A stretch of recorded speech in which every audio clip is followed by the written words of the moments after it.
It's a very touching story. It also shows the love of Allah subhanahu wa ta'ala, the power of Allah subhanahu wa ta'ala. Never ever underestimate the power of Allah. You know, there was a sheikh who mentioned this in Saudi Arabia, and there was a doctor that visited him from Pakistan and told him a story that happened to him. So he says, what happened to me? He says, the doctor who's speaking is a top neurologist, one of the top doctors in Pakistan, or, you know, a very, very good doctor, very hard to meet. It's said that perhaps you would have to wait months on end before you can get an appointment to see him. So what happened is, he says, I was flying from one city to another, a very busy man, flying quite often within the country and perhaps even outside. And he says, suddenly the clouds built up.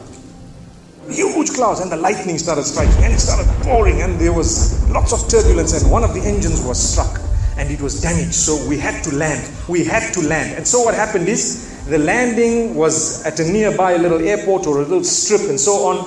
And when they landed there, it was a remote area. How are you going to repair this aircraft? A few people who were on it, it was a small plane, they were, quite surprised because they landed it in such a remote place. No one's there to repair it. They would have to wait, definitely. So the doctor asks the captain or the pilot that, you know what, how long are you going to be? He says, no, we're going to be quite long. Well, I need to get to that area. Look, he says, it's just a 3-hour drive by vehicle. So why don't you just go by road? And you know, you can go there and get there. He says, okay, good idea, because this is going to take long. So he decides to go on one of the tri-shows, you know, in Pakistan, one of the areas, wherever it was, and he jumped in. And as they started progressing, the clouds built again. And the lightning was striking, and the rain started pouring. And it was pouring so much that their vehicle could not move much more because of the mud and because of everything else. And so it was quite an open area with a bit of farmland. And after a while they realized, look, we're not getting anywhere. There's a little house here. Why don't we just go there? We can read our salah. Perhaps we can, see, have a bit of a meal or whatever else. And they decided to knock the door. Strange people, strange land, far off, out in the rurals. And so he knocks the door, and he's got his little bag and everything, and he walks in. An old lady happened to answer the door after a while, and they spoke to her saying, look, this is what has happened, and we're going from so-and-so to so-and-so, and we just want a place, we want to read salah and so on. And she said, no problem, you can come in. She had a little musalla, a little sajjada, and she had a little baby on the side, or not a baby, but a child. And the child, every little while, she's actually checking on the child, and she's sitting on that musalla, making dua and reading her own salah. These people fulfilled their salah, did whatever they had to.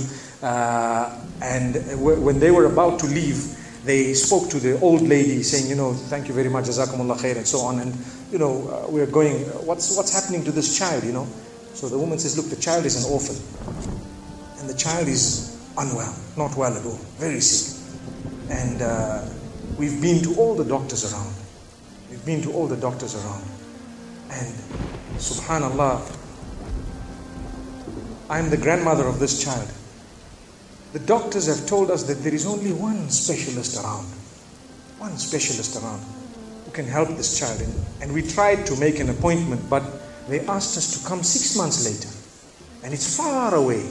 I've been making dua to Allah ever since that day. Ya Allah, make it easy for us. The child is sick. Make it easy for us, Ya Allah. So the man says, what's the name of that specialist? So the granny says, it's Dr. Ishan. Immediately this doctor burst into tears. He burst into tears. Straight away, he burst into tears. Why are you crying? Your dua has just been accepted. For your dua, the thunder came, the lightning came, the engine struck, we came down, we came on the road, the rain came again and stopped us and so on. And do you know what? The rain only stopped after the question was asked. Now it happened. And now the woman starts crying. Subhanallah. And the doctor himself is telling the story saying, that was me. It happened to me, he says. And he says, I learned that Allah's armies are beyond limits. Allah uses whatever He wants to get what He wants done. It's over. Where in the wildest of the dreams of this person would they have felt or believed that the top man, whom it is semi-impossible to see without big appointments, would actually be driven all the way to the door, knock the door, come in here, read some salah, and they would have to serve the child here. Amazing. Wallahi, it brings tears to the eyes. But the reason I share it with you, every one of us has needs for Allah subhanahu wa ta'ala. Just keep calling. Just have yaqeen. Have conviction.